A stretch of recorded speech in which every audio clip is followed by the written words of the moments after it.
On February 28, 2013, the International Crimes Tribunal sentenced Delwar Hossain Saidi, Vice President of Jamaat-e-Islami, to death for war crimes committed during the 1971 Bangladesh Liberation War.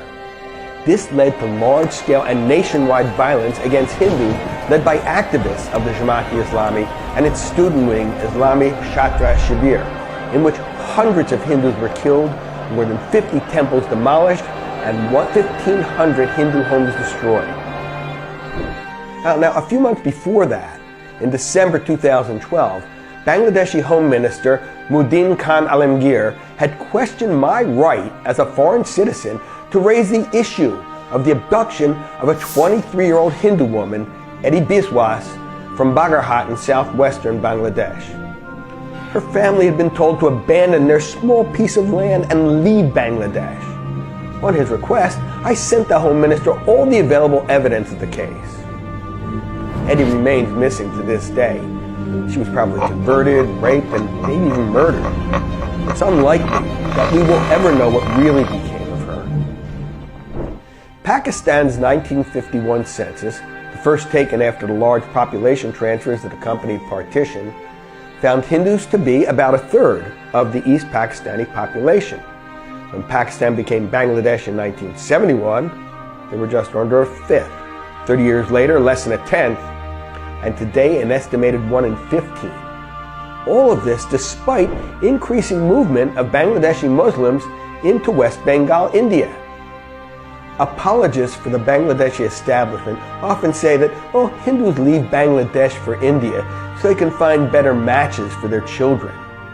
But as someone who has spent several years working with refugees from Bangladesh, I can tell you that none of them ever said they left their home country for better marital prospects.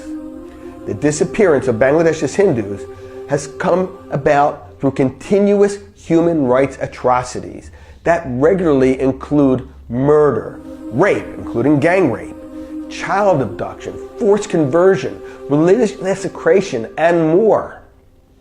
At the time of Bangladesh's liberation from Pakistan, Hindus bore the brunt of one of the largest genocides of the 20th century. 2.4 million Hindus were brutally killed, and most of Hindu-owned businesses were destroyed. Since then, the remaining Hindus of Bangladesh have been at the receiving end of incessant and horrific violence at the hands of the Islamists, a constituency that's gained a lot of power in the country. Every year since then, different parts of Bangladesh have witnessed organized violence against the Hindus.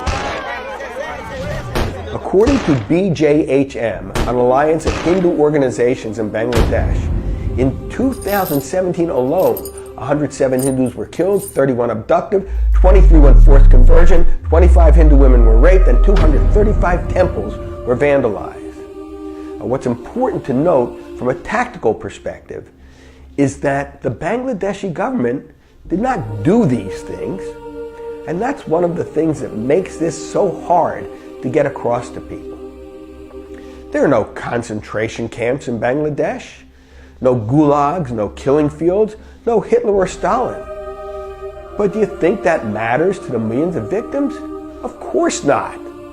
The Bangladeshis are guilty because government after government has created a culture of impunity that allows crimes against Hindus to go unpunished. A country where you are likely to be killed if you voluntarily change your religion from Islam to something else, and your killer will not be punished for it. But also a country where forced conversion to Islam is applauded. A country whose police and lawmakers act in accordance with that. In other words, killing a person who left Islam and abducting and forcibly converting a Hindu child to Islam both will win you praise. I have termed this human rights atrocity a quiet case of ethnic cleansing, because even though it has been proceeding for decades and victims number in the millions, very little has been said or done about it. Governments on every continent have been silent, so have their intelligence agencies. What is most puzzling is the silence of the next-door Hindu majority neighbor, India. Why Indians don't care is deeply unsettling. Equally bewildering is the silence of the global media. If I can verify these things with my meager resources, imagine what the major media could do. But where are the BBC, CNN, or others? Nowhere. Why are they not leading the charge to expose these crimes against Hindus? It surely is a quiet case of ethnic cleansing.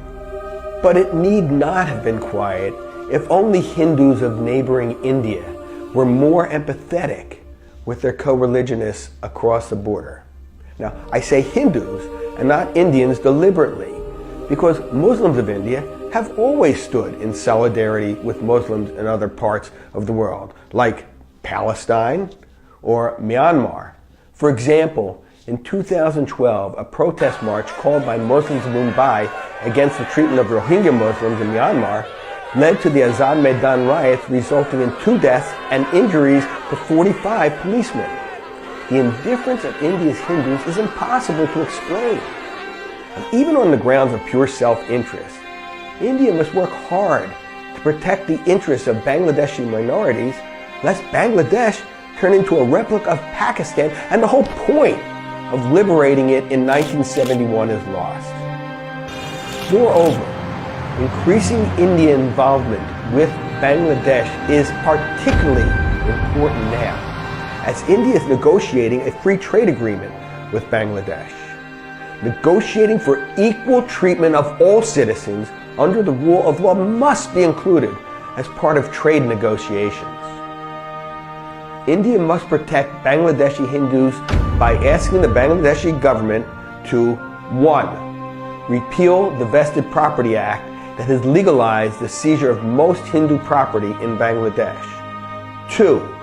Prosecute and punish all those who commit these crimes against Hindus as they would other crimes, even if the leader is an imam. And 3. Sack any police or government employees who participate in cover-ups or in any way refuse to prosecute or punish the criminals.